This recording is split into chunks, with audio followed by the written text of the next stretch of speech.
Hi, it's Jared from Strong Roots Farm. Today I'm going to go over making compost tea. So this is something I haven't done before, something I've done a lot of research on. I've seen a lot of other people do it, but I'm going to show you how I'm doing it, and I'm doing it a little different this year, and I want to go over all that right now.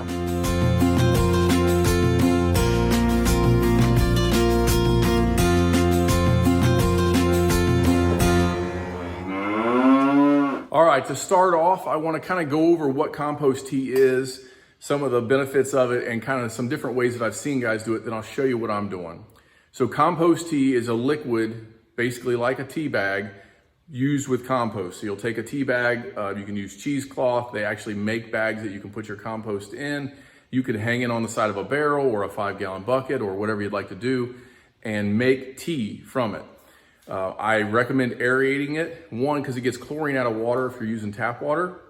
But also, two, it helps to brew that compost tea, bring in oxygen into the water and all those things. Then you'll use this water to water your garden. So it's going to add fertilizer, a natural organic fertilizer, as well as water your plants. And so that's why people use compost tea. You may also hear of comfrey tea, which is from a plant. So there's a comfrey plant. I actually have some available that I'm going to have and put in my compost mix, but I'm also going to start growing it here shortly. And we can make those teas as well. It's basically like antioxidants for plants. And so it helps those things as well.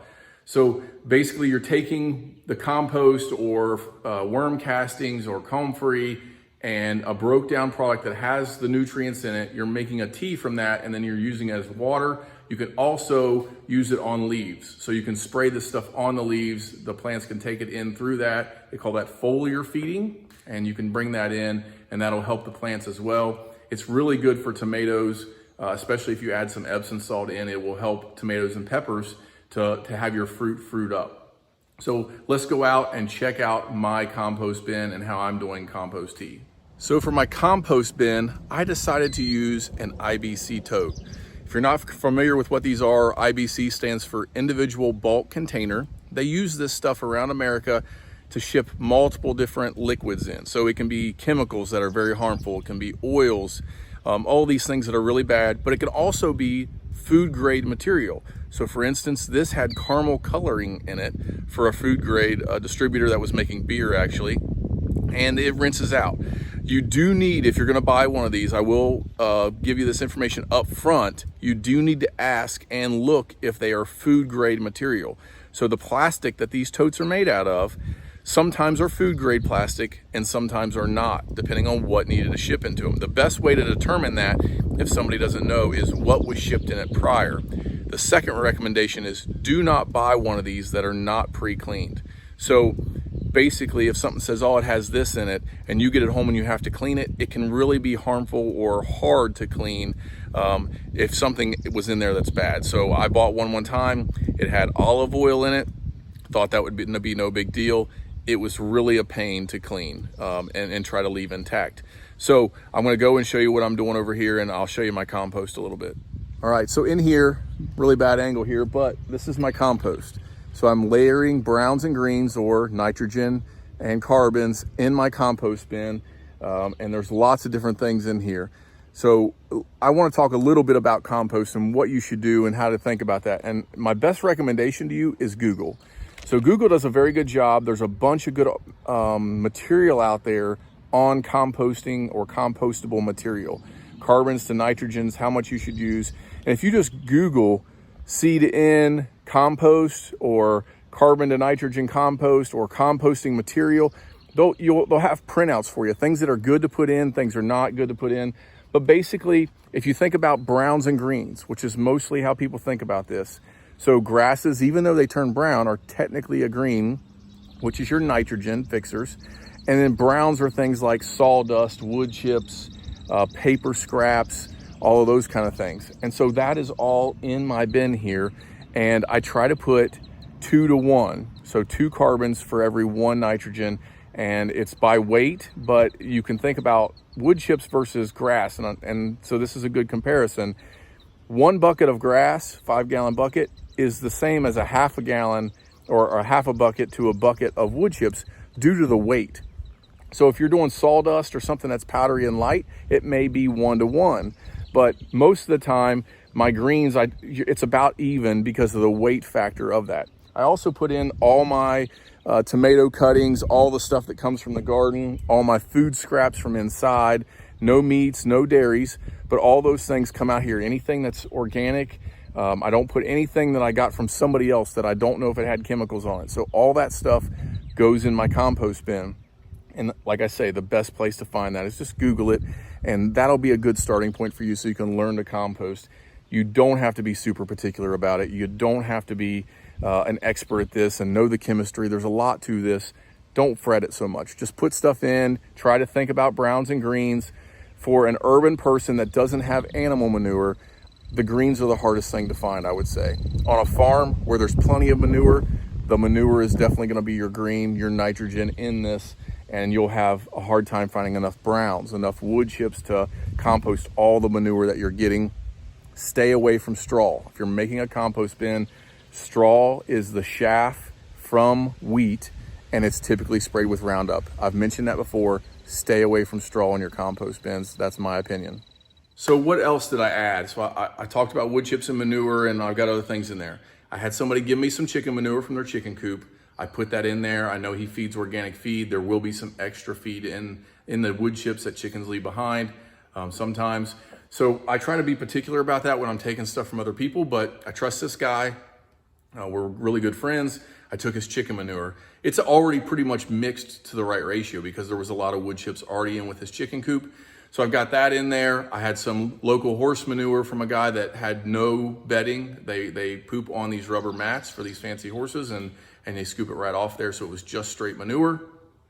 Also got my food scraps, all those things. But I also added 1 scoop of my really good compost that I buy. I added 2 or 3 cups of my seed mix that I seed mix with because it has microbiology already in it. I added some ash from my wood stove, and I'm talking 1 or 2 cups for that whole bin.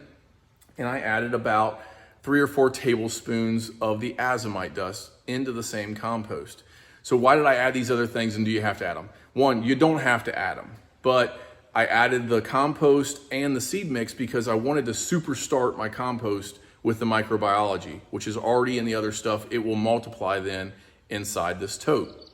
I also added the minerals, the azomite, and I added the phosphates from my wood ash to kind of just boost that and make that a little more even in my compost. Some people recommend it, some people don't. I don't use a whole lot. I'm talking a cup or 2 for that whole entire bin. So I put all that in there, and how is it making tea? So every time I put something in, I water it, of course, and you want to keep it wet. If the top looks dry, I wet it down with the garden hose. But it's also open, and you can see it's outside, so it's getting rain in it. So I want to take you out and open the valve on the bottom and show you how that happened and show you how I built it so that the water will come out. On the bottom of these IBC totes is this nice valve. And so mine came with the garden hose hookup from the guy I bought it from. That was very nice of him to give me one of those. But it has a valve, so it's made to let the fluid or water or whatever that's in there out. What I did was I put a screen over top of this valve so that no particles could come out. The screen would hold that back. And then I put about 6 inches of wood chips in the bottom to kind of act as a filter from the other stuff before I started building my compost pile. So let's go around here and I'll show you what comes out. All right, I'm gonna try to get this on here so you can see, but it's like black. Really, really dark brown, super tea. Not a lot of water is running out, but which lets me know I probably should add some, but it's definitely bringing some tea out. I'm gonna shut this valve off and let all the remaining drain out of this hub here. So as my bucket's full, you can see what it looks like. It does not have a super pleasant smell. Wouldn't want this in your essential oil defibrillator or whatever that thing is called that my wife has. But it's not horrible. It has this earthy, organic, a little bit of manure style smell to this. A lot of nutrients in there, super packed full tea. You don't want to pour this directly on your plants. I'm going to water this down 20 to 1, and I'm going to take it out and water my garden with it. Okay, as always, I'm the guy who wants to show you the pros and cons. And so I want to talk about some of the negative things to this. One is that it's out in the sun. So sun breaks down bacteria, it kills it. So any bacteria that's growing in my compost here that is on the top, the sun will most likely kill.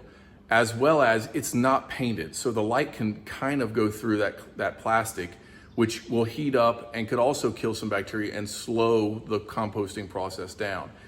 I'm not particularly worried about that. And the main reason I'm leaving it outside in the sun like that is because I want the rain in it, and it's been cloudy the last few days. My plan is to cover this with a tarp and water it and keep the compost going in it. Ideally, this should be in a woods or behind a barn in the shade or something to that matter. The last thing is this is not safe to add worms into.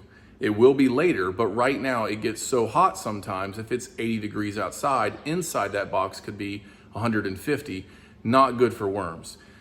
That's one of the reasons why I don't like to drain all of the tea off. I like to leave water in the bottom that if there were worms in there, there's water for them to go down to. And so when I started this in the wood chips, I put like 4 inches of water, and I'm consistently adding to it, and it's raining and collecting it.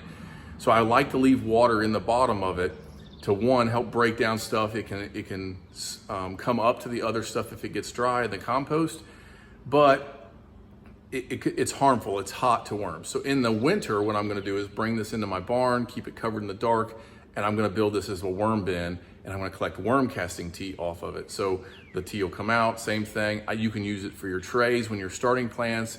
You can pour it out, you can save it. You can also put it into a barrel. And so I have a 55-gallon food grade barrel over here that I'm going to dump it into, add, and then put air stones in it, and then use that as tea on my garden. So there are some negatives to this, and it doesn't look really pretty. It's not really great. If you build a nice wood box over it, maybe it wouldn't be so big a deal, but I'm getting started, and so I just do the projects when I can. So that's some of the negatives of this. These things are not hard to find, these IBC totes. So if you go on Craigslist, this is where I found mine. In the past, actually I got this one from a friend who I knew, but in the past I bought them from people on Craigslist. And you can find them pretty much in any city that you're in. You can be able to find one of these. I paid $50 for this. So just so you know, it's a 300-gallon tote. $50 is about the going rate, but you can expect to pay anywhere from $40 to $80, somewhere in that range for one of these totes. They're nice. They come with a hard metal shell. They come with a valve. It's good plastic. They do have a lid on it. I cut the top off of that thing and made it open, but it's made fully. So look into those. It might be a good option for you to raise worms in, which is obviously a large scale bin that it would probably take me 3 or 6 months to break down everything that I put in there with worms, depending on how many worms that you have. But I like it. I can hook it to my tractor. I can move it around. So it's a good benefit for me, and it helps. Well, there you have it. Thanks for watching. Please comment, please subscribe, and keep going. I appreciate everybody as you're following along, and I hope I can continue to help you. Once again, there are better ways to do this. If you have a worm bin and you can make teas, there's lots of ways to make your own tea. It is definitely beneficial for your garden. It's free if you're making your own from table scraps, yard clippings, leaves, things that you have around your house, you can use to feed your garden and make fertilizer for yourself. And so that's why I'm doing it. I'm trying to use up waste around here and continue to make fertilizer for myself that's organic, that's natural, I don't have to pay, all those things. And so I hope this helps you, and it's a good method. It's not the perfect method, but it is a method that I'm using, and I think it works well. So thanks for watching.